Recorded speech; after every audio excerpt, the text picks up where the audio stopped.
Well, hi, hey, thanks for joining me in my shop. Hey, it's been quite a few days since I've been in here because the weather has been fantastic. I've been outside doing various outdoor projects rather than be down here. But this morning I'm going to put an hour or so into this radio and see where we get. Now, since I was in here last, I've been corresponding with the owner, and he's been sending me a few photographs, and slapped myself in the forehead. I had sort of not fully understood what this control here in the middle of the radio was for, even though I've done this kind of radio before. So this switch up here is the band switch. Okay, and that's doing the 3 bands that this radio covers.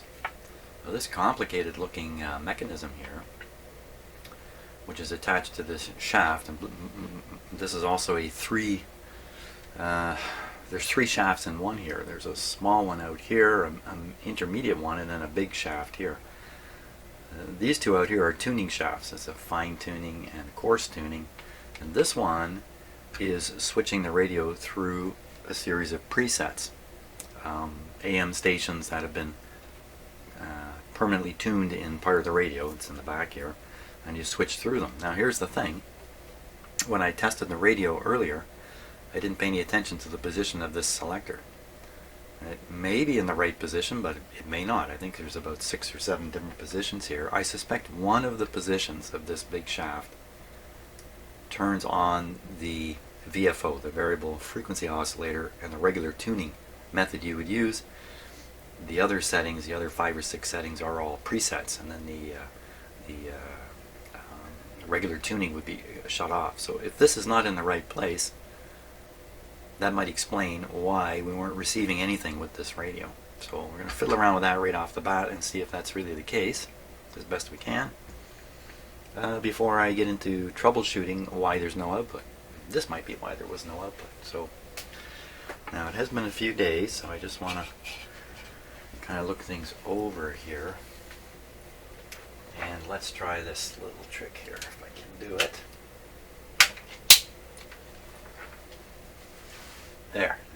There's the date and time here. Just so you can take a look. With 21 degrees outside. It's going to be a hot day today. Up 30, 31, maybe even 32 here degrees. Fantastic. So let's turn it on. I just want to check a couple of things here. Okay, so we have the indicating band lights disconnected, which is fine.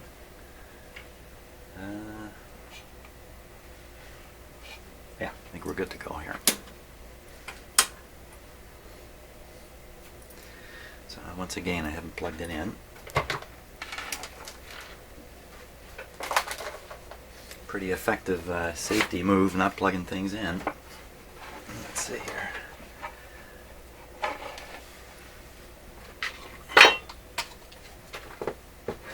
There we go. Okay, of course I'm starting it up on restricted power, and just in case, what I think is the volume is down. There we go. The panel lights have come on. We're running around 90 volts input.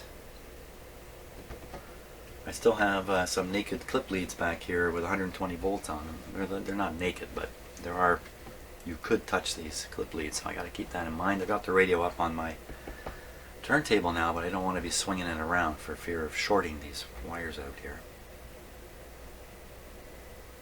Okay, there's a bit of a hum coming out of the speaker. Not much else. So let's try some volumes here. You know, I'm going to find out if this is really the volume. Oh, I don't think I can. Let me touch the grid cap on the amplifier. I can't imagine this would make it louder. I think I did this before. You notice something? Very subtle. When I touch that grid cap, when I first touch it, the sound is a little louder and immediately falls off to a lower level. Listen carefully.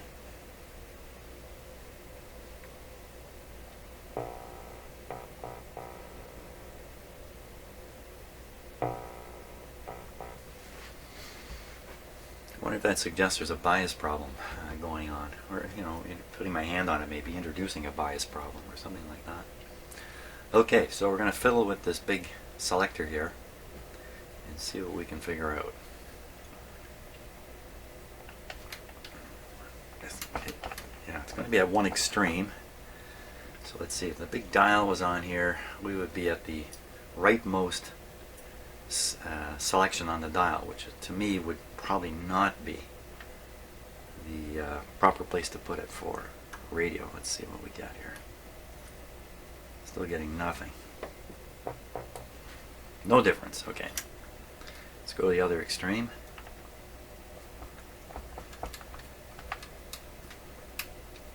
Okay, that's the other end.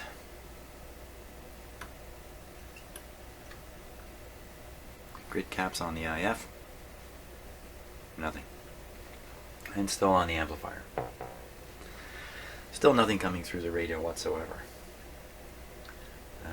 Okay, so I'm going to have to assume now that I've got this switch where it needs to be. I don't think there's any obvious way for me to examine the switch and the multi-position switch that's in behind here and sort out easily whether it's in the right position. I think I just have to go on the assumption that when the dial is turned all the way this way, the final setting turns on the VFO. We should try some different bands here too. So I think the volume's up. Just listen for clicks and stuff.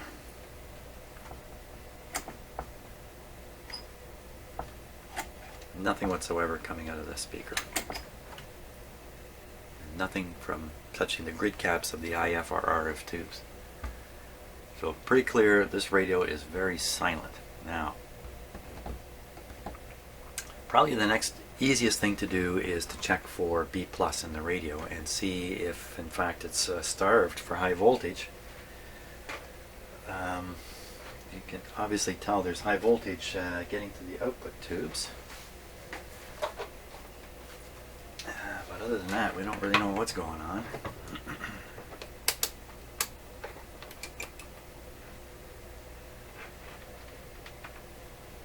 So we'll take a look at the, in fact I'm going to clip the negative onto the chassis here so I don't have to worry about holding on to it.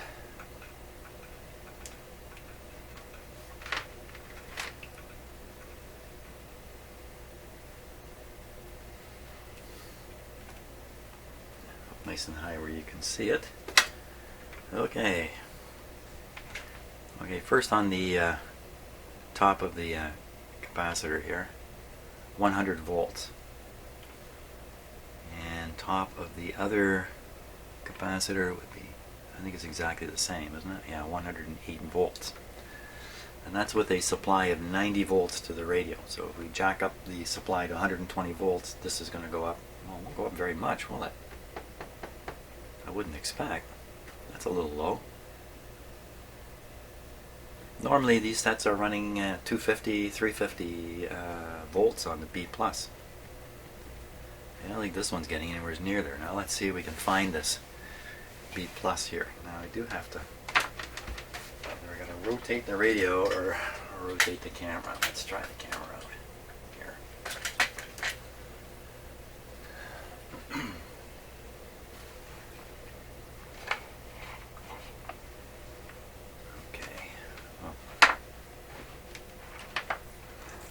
Voltmeter where you can still see it.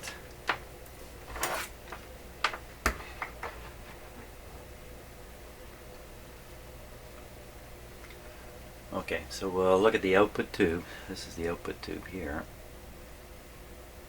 This might get noisy. There's 100 volts right there. Okay, now we'll come back to the it was lucky, I just happened to guess the right pin there. That wasn't some kind of skill I was demonstrating. So here we'll see what we get on that pin. Nothing. So this is the detector. No, this may not be the detector. I don't know what this is. This could, at the very least, It's an RF amplifier. That's the grid. Doesn't show any voltage at all, like no negative voltage. On the last radio I was stunned to find a tube that was sort of partially operating with no B+. I'm getting the same thing here. I hadn't seen it yet, so let's go around one at a time here and make sure I don't miss it.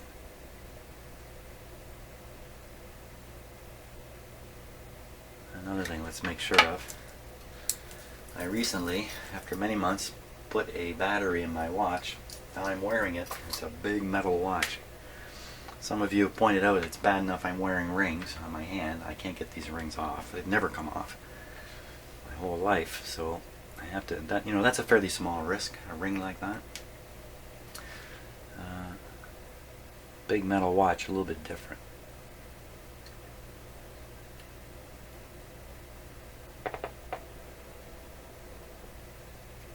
So I'm not finding any B+ here. Huh. Here we go.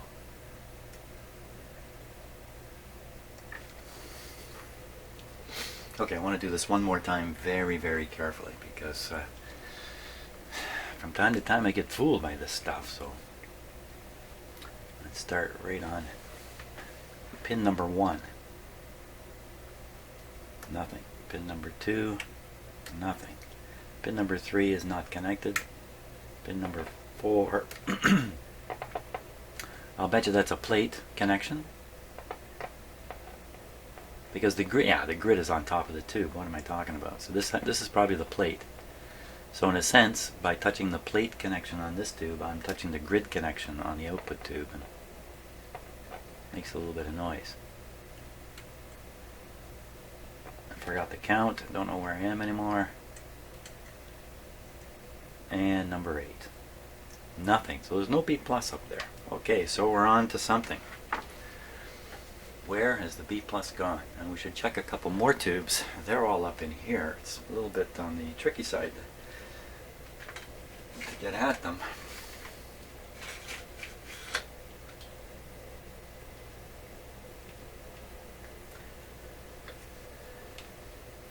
Tricky side for me. Okay.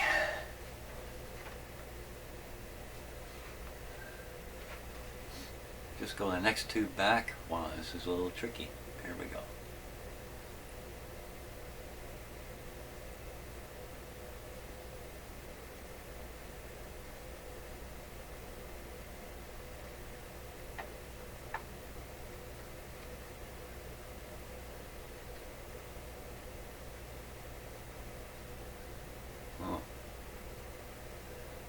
Very tricky to get that. Some big grounding metal straps, literally grounding some of the pins on this tube. Wow, they're really going out of their way to bring this tube grounding points onto the chassis. Big wide metal bands. I don't know if you can see them in the camera there. There's one right here, one right here, really soldered onto the chassis. So it's probably a hum feature. So again, no B+. Now, in a lot of power supplies, they're kind of like two-stage filters, if you like, a first stage and a second stage. First stage eliminates the bulk of the hum, but leaves a bit. And that second stage with a bit of hum often powers the output tube, the B+ going right through the output transformer to get to the tube. The rest of the tubes are powered from the second stage of the power supply with a much better filtered DC. So it sounds like that second stage is not making it, at least voltage from the second stage. So if we look down at the capacitor here, 2 capacitors, if I remember right, they're just connected in parallel anyway. Watch my finger because these things here are live. Yeah, they are. They're just connected in parallel. So that's what's there. On the second stage, at this point in the power supply, has voltage. So now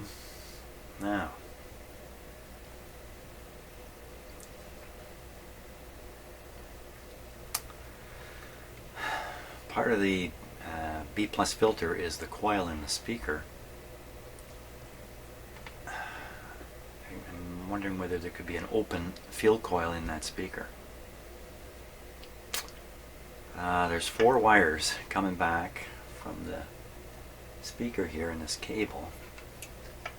2 are voice coil and 2 are for the field coil.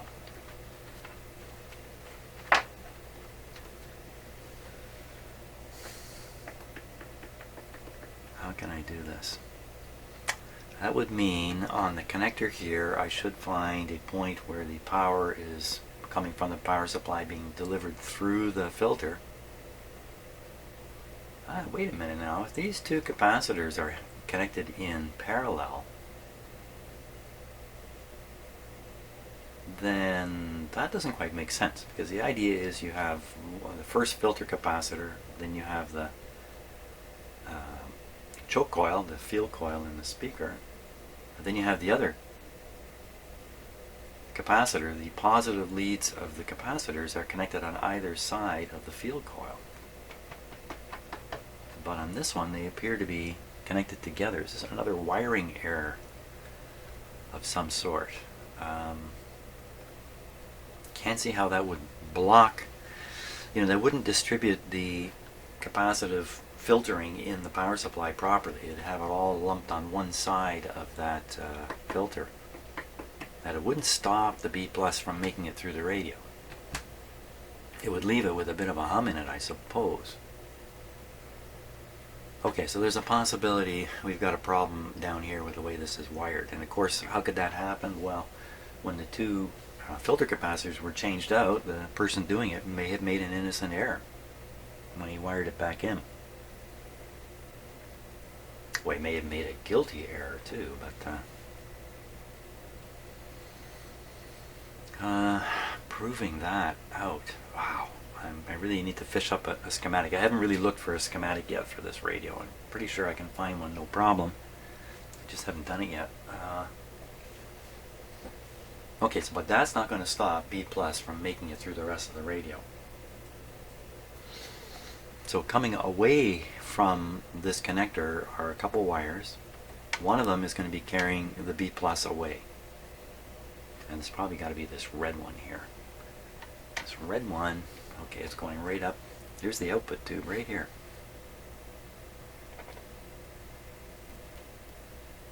So there it is. There's the voltage on the red wire. Now I can see the red wire carries on here. Let me just get a little better lighting in here. Okay. Lots of red wire. The red wire goes from here up around. Oh, comes to this terminal. Comes to this terminal right here. So there we are. And what's going on? Here's a resistor here and a wire that heads off to the magic eye. These are all magic eye wires down here. All this stuff you see kind of flying through the middle of the radio. All this stuff here. I'm giving you the 3D look here. It's all magic eye stuff. You can just kind of make all these wires disappear from view. They're unimportant for the operation of the radio. Unless there's something really crazy about the magic eye, and I'm sure there isn't. So ignoring all this. So there's another red wire leaving from up here. It would appear to be just carrying on, just wire. It goes up and essentially disappears behind all this stuff up here. Oh, smokes. Holy smokes. Yeah. I can't see what's happening to it in behind here just yet. I can see the red wire here coming over to this tube way up in the corner here. Holy smokes.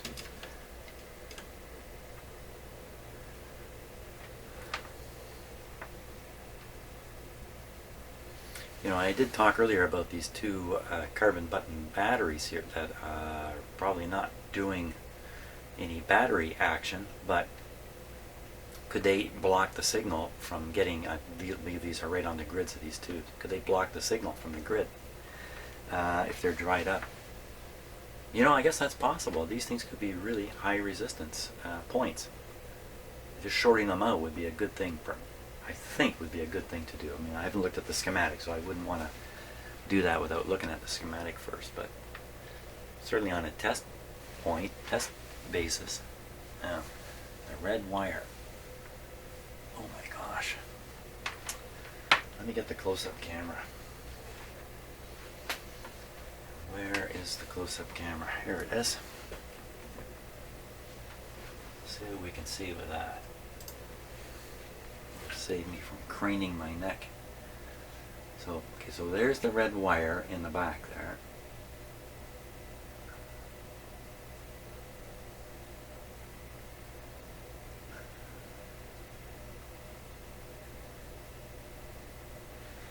Careful, I don't shove the camera into this live radio. Where is it going here?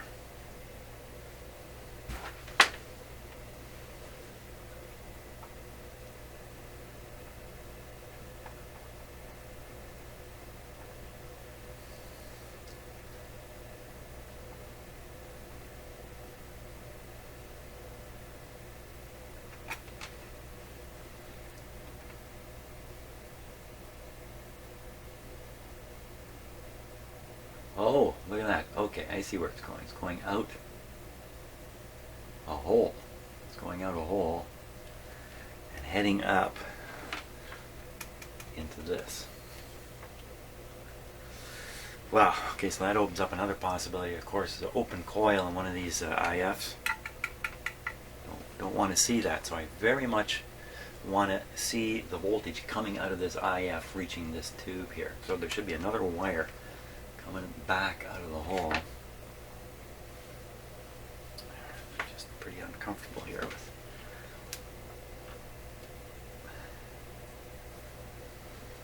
You know, when I look at the computer screen to see what you're seeing, I'm not watching my hand with the camera. I'm shoving into the live radio here. I want to be careful. Okay, so there's a red wire going up. You see a yellow wire coming back. The yellow wire, I think I see it looping around to the right here, coming down onto the, oh, I got my own shadow in the way here, coming down onto the pin with the body end dot with the green, black, orange. Pretty sure that's what that is. That's where I attached that capacitor. Knock the blue wire off. So we should find B plus on that blue wire. That's my thinking. It's, wait a minute, is it coming out of the wall?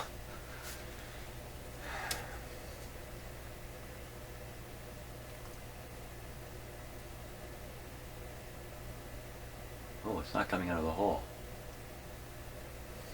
Doggone it.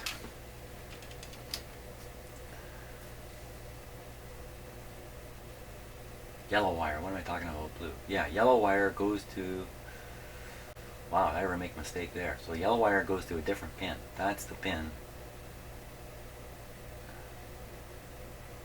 Not the blue wire, but the yellow one.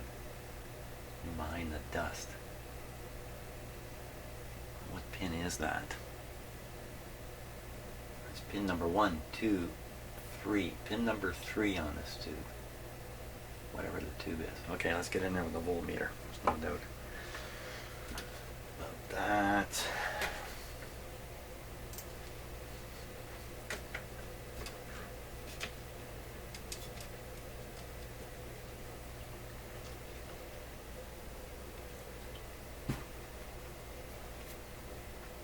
Okay.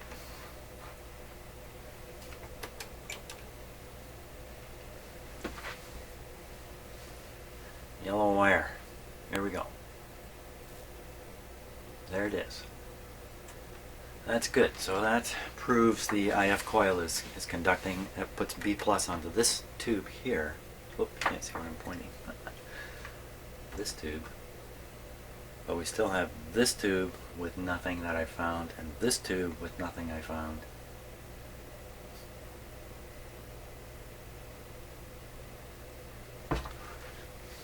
Let's check this middle one if we can here.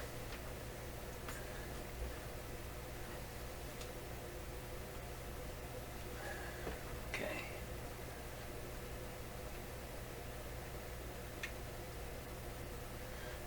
And there's some really well grounded terminals here that really... Well, there we are. So we got B plus to this point. It leaves this one tube here in the corner. This one here. Apparently, no B plus. Let's go around again. How many times have I done that? I bet you I've done this 5 or 6 times already. Well, no B plus on this one tube would silence the radio.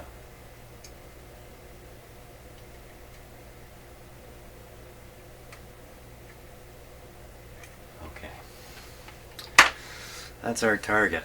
Let me turn off the power here. I'm going to pop this tube out. And the reason I want to do that is I want to look at what the tube number is.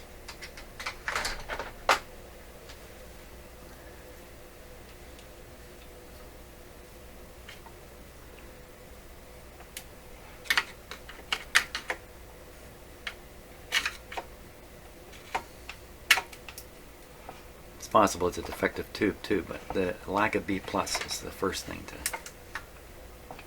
It's pretty tough getting that out of there. It's one of these Rogers, I believe these are all Rogers tubes that have this black material on the outside, black shielding. And the number's going to be up here on the top.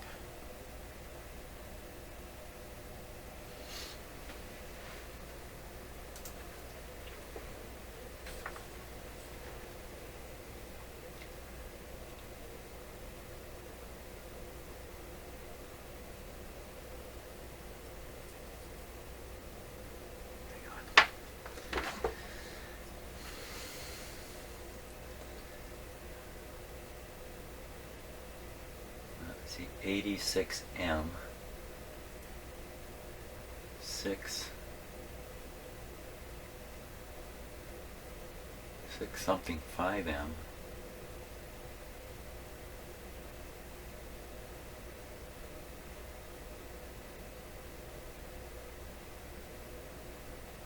6P 5M. What the heck?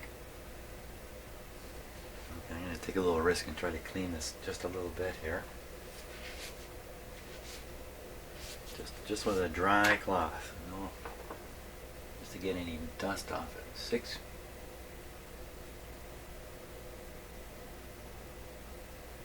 86M 6P 5M. These are all weird numbers here. I'm sure that says 86M.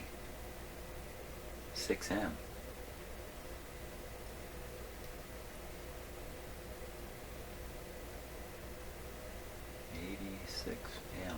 Looking down this area here. Or that other number 6C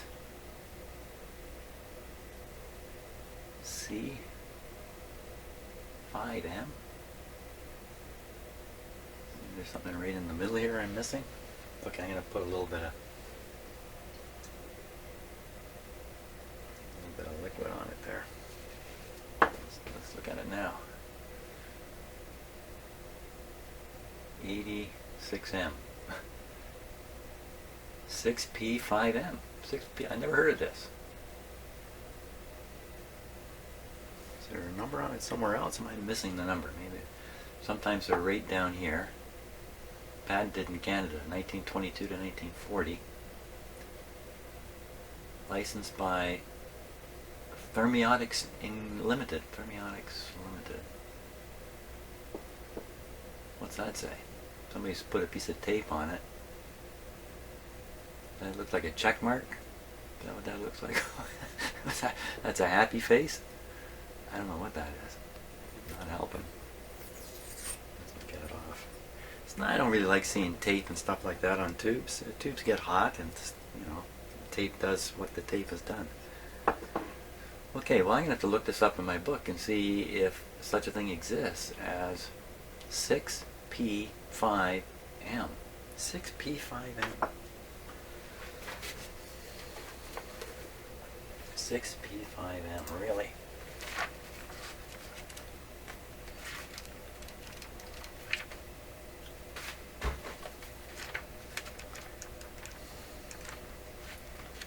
LMNOP.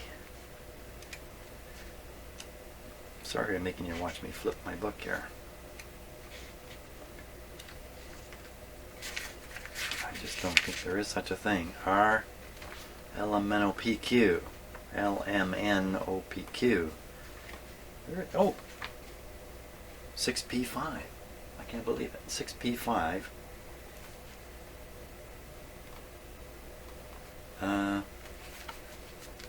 Is that what this was? I gotta look again. 6P5. No, I don't think that's what it was.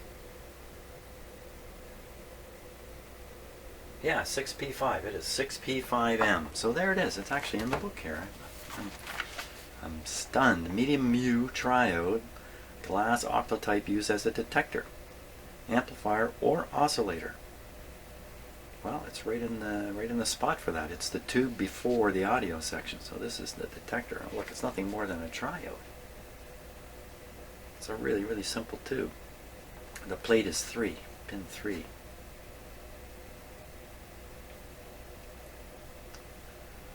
Discontinued type. They all are, aren't they? That's it. 6P5. I have a feeling, just maybe, these radios were made with tubes that could only be gotten from one manufacturer. So out went the radio, and when it broke down, the tube had to come from Rogers, I think. 6P5. Pin number 3. Okay, so we'll stick this guide back in, just to make sure I don't forget to do that later. Ooh, that didn't sound very nice, did it? Now, pin 3. So let's take a look at pin 3. The radio's not on, I'm just taking a look at it. 1, 2, 3. Come on. 3 is solidly grounded. 1, 2, 3. What the heck did I see in my book? What did I do with my book? Like a smart guy, I closed it. 6P. Once again, sorry for making you watch me flip through a book. 6P. 3 is the plate. 5 is the grid. 8 is the cathode. Okay, so 8 is the cathode, and I can see quite clearly the cathode 8 here going right to ground. Okay, so that's clear. That's working that way. Pin number 3. 1, 2, 3. Maybe I'm just not seeing it up there for what it actually is. It is also grounded. How does that work? How do you do that? How do you ground the plate? Okay, so maybe it's being used as a detector. Detector doesn't really require B+. What else could it be doing? Well, often in a more modern radio, the detector tube also contains the first stage audio amplifier. It's like a 2-part tube. This is not. This is a single part tube being used as a detector in this position. Can't be used as an oscillator. It would have to be way back here in the radio. So this is just working as a detector. So even though it's a triode, I guess they're ignoring perhaps ignoring the grid. Where's the grid? The grid is 5, pin 5. So we count 5. 1, 2, 3, 4. So 5 has a wire connected to it. So green wire.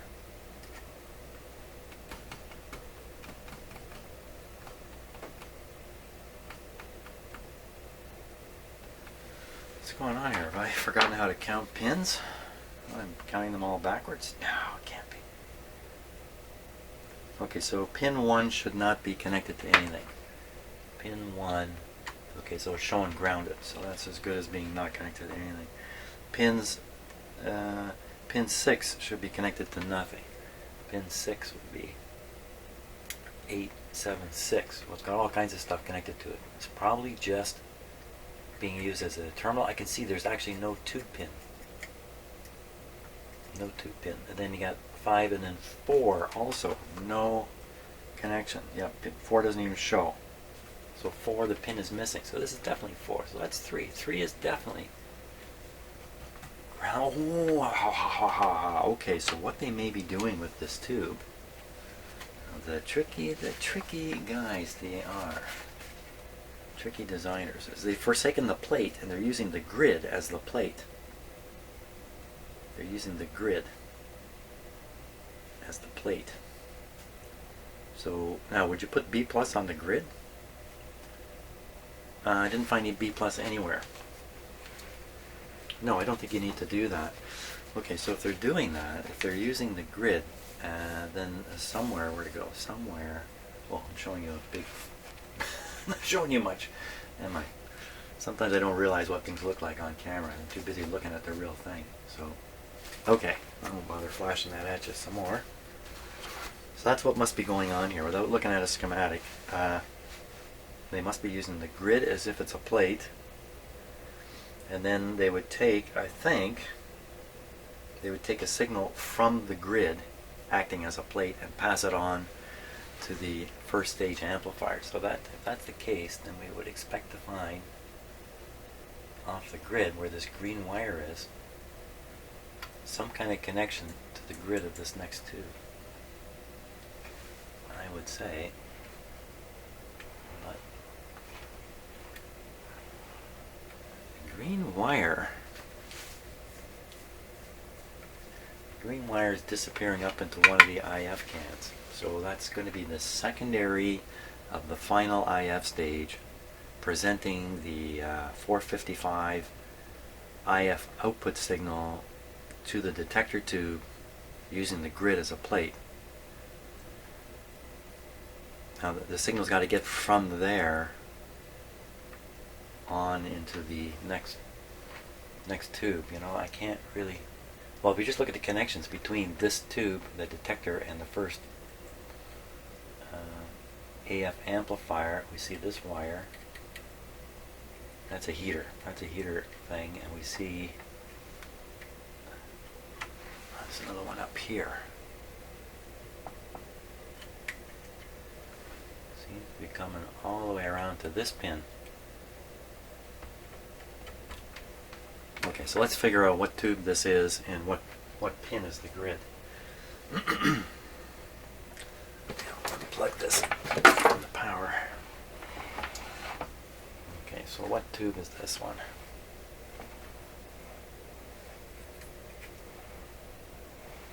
I'm trying to see if I can see it without pulling it out. No, I cannot. Okay, I'll take off the grid cap. Seems kind of dumb to have to pull it out, but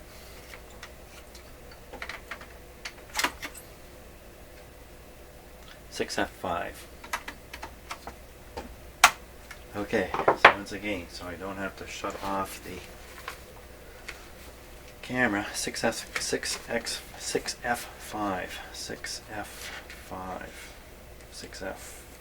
EFG, EF, 6F5. There it is. Medium mute triode, metal type, glass octal, used in resistance coupled amplifier circuits.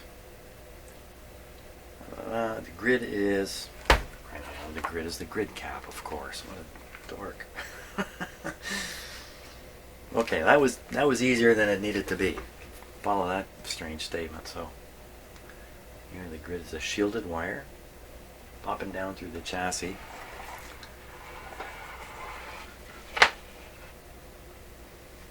Okay, it comes through the chassis right into this point.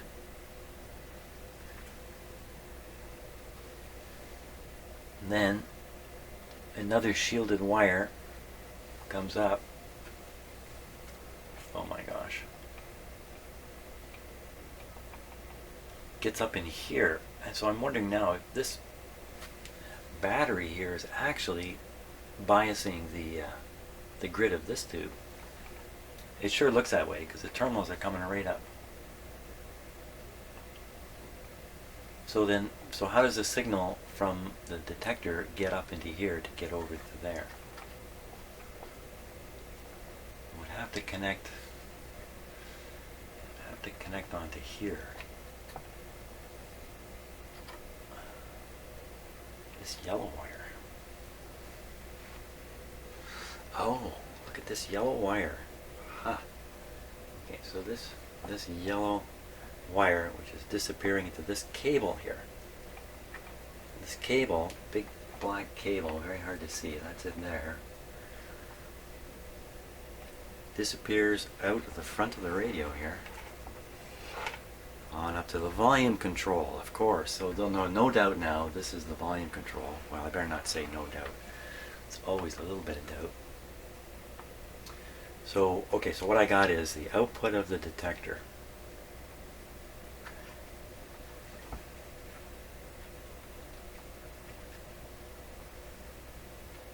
Through some wire here of some sort. Somehow. I can't remember, did I actually see that before?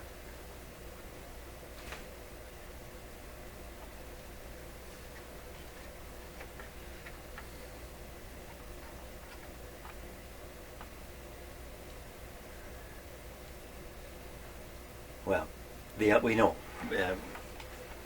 the audio, if this is the volume control up here, the audio has to be here after the detector. And this audio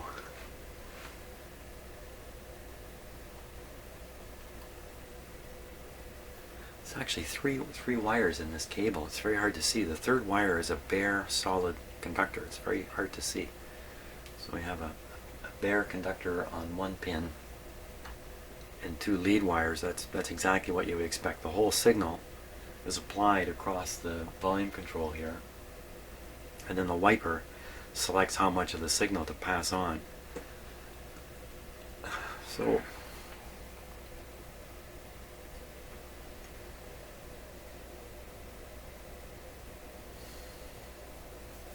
maybe it's a broken volume control. The signal can't get past the volume control. Yeah, that's what we're looking at here. Let's investigate that possibility. I think I'll do it with the set on again. We'll poke around with the set on. So this volume control has never felt very good to me the whole time I've been turning it. So everything's okay. Our AC supply, I'm just checking to make sure these clip leads are not shorting out or close to it. All is good. All is good. Switch on. Plug in. First plug in. Let's see, plug in bearing. Still okay. Yep. There we go.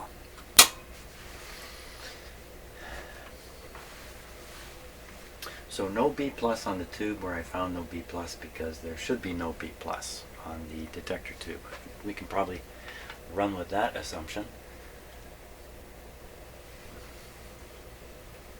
And I suppose earlier when I'm touching the grid cap of the first audio stage, I could have just backed up easily and touched some of the terminals on the volume control here. Okay, set should be warmed up. It's running on 90 volts again. The mysterious volume is there. I'm going to check for some voltage on the volume control, just from a safety point of view.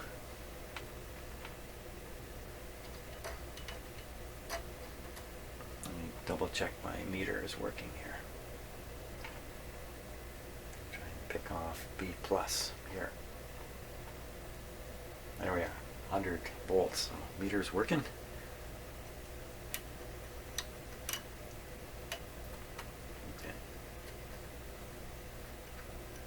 So the wiper on the volume control is essentially connected to the grid on the output tube, I would say. On the, not the output tube, but the preamp tube. So when I touch the grid, and we hear that sound, I should hear the same thing touching this.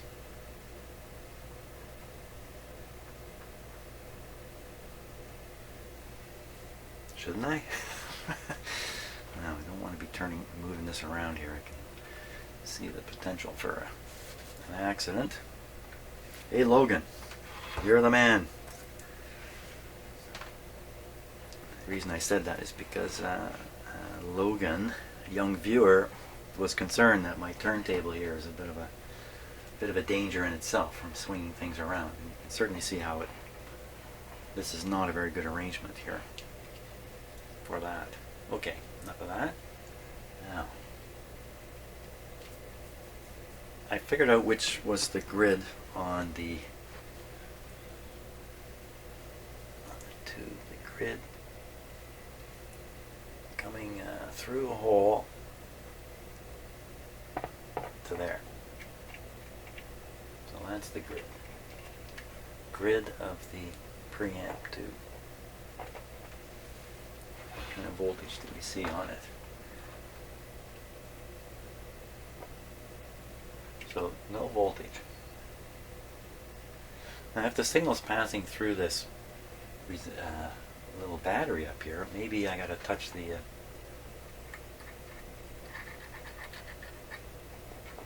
yeah, look at. Now, can you hear that? Listen very carefully.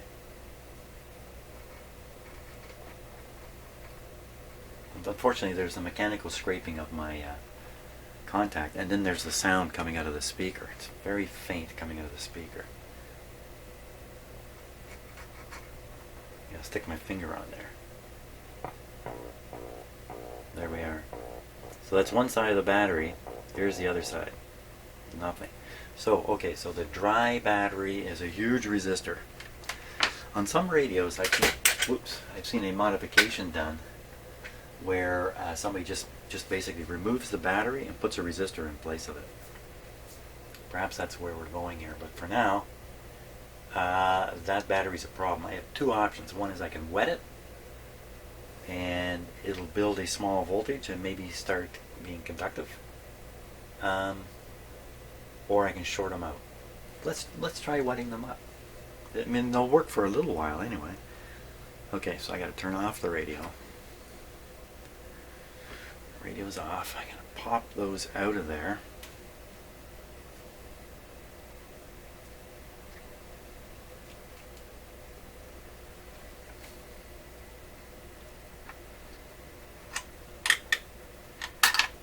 There's one. I'll do the other one too. Okay, what I'm going to do, I'm just going to step out of the room for a moment here, out of my shop into my laundry room right next door. I'm just going to wet these really quick. I'll be right back. Again, I just don't want to shut off my video there.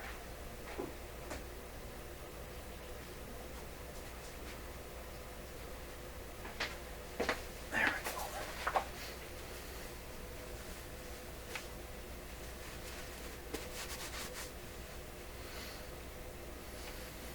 go. Okay. I'll stick these. Maybe first, before I stick them in, I'll make a little reading here. Just test them and make sure there's some voltage on them. Okay, you want to believe me? You won't look at the meter. Believe me when I say 1,000 is too high a scale for this. Okay. So that's almost a volt there. Almost a volt there. So okay, so they're working. They're probably conductive.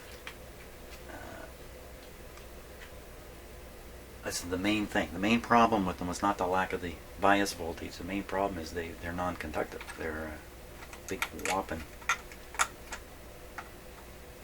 resistors, but not anymore.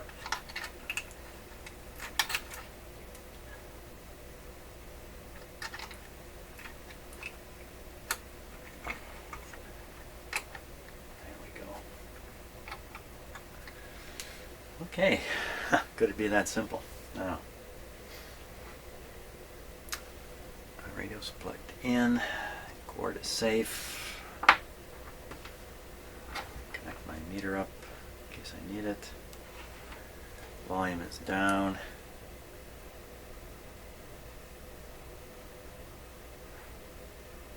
I think we're ready. Okay, power on. So now there's two of these batteries, so they must be biasing two different tubes. So you have two tubes with incorrect bias on them. But probably wouldn't stop them from operating, it would probably just make them operate poorly. The incorrect bias. Or lack thereof. There's still a chance I've got this in the wrong position. And there's every chance that there's still other things wrong in the radio.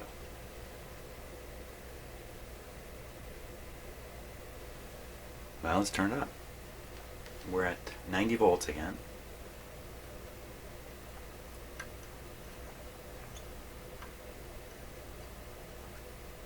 Okay, let me try the... Aha. Okay, so we got something happening now from here back. So those batteries were really part of the problem, but we're not hearing any radio. So it could be this setting. Could be... let me touch the grid caps. Come on over this way.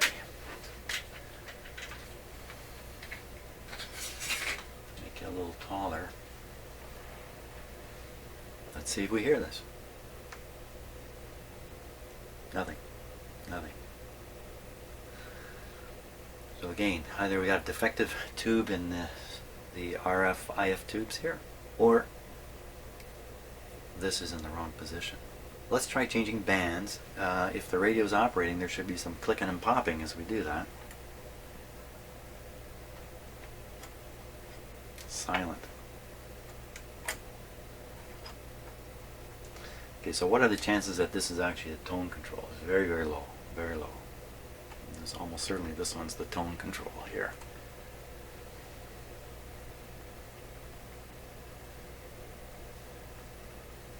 Just looking where this wire goes. What wire, Jim? So this is off the other control.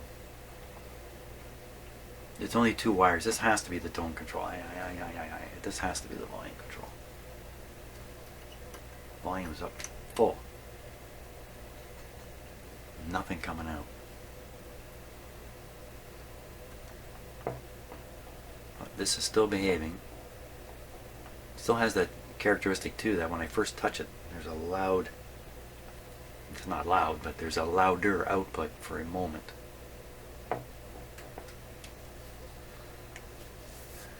Okay, let's try adjusting this guy. Volume down.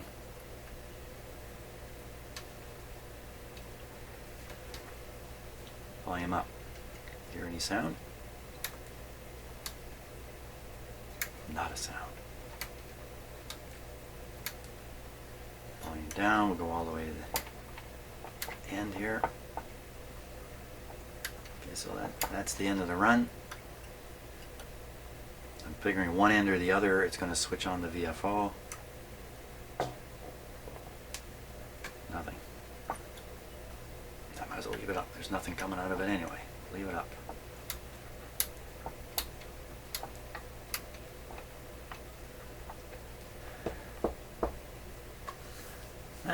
Lots of work done.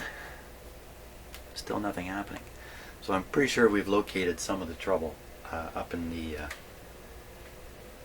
stages. We know the audio is working all the way from here. With some kind of what seems to be a biasing problem, but nevertheless there should be enough there. If you present a radio signal onto this pin, you should hear it. So that's what should be here right now, is the output of the radio. You can see volume down, nothing. Volume up. So the entire output of the radio circuitry after the detector should be appearing right here.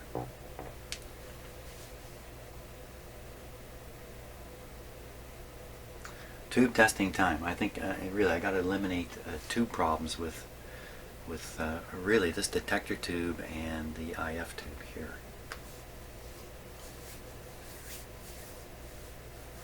Okay, that's what's next. Test out some tubes here. Hey, thanks for watching. Hope you hope you enjoyed that. It's a bit of a long, circuitous journey to arrive at maybe there's a bad tube in here. See you on the next video.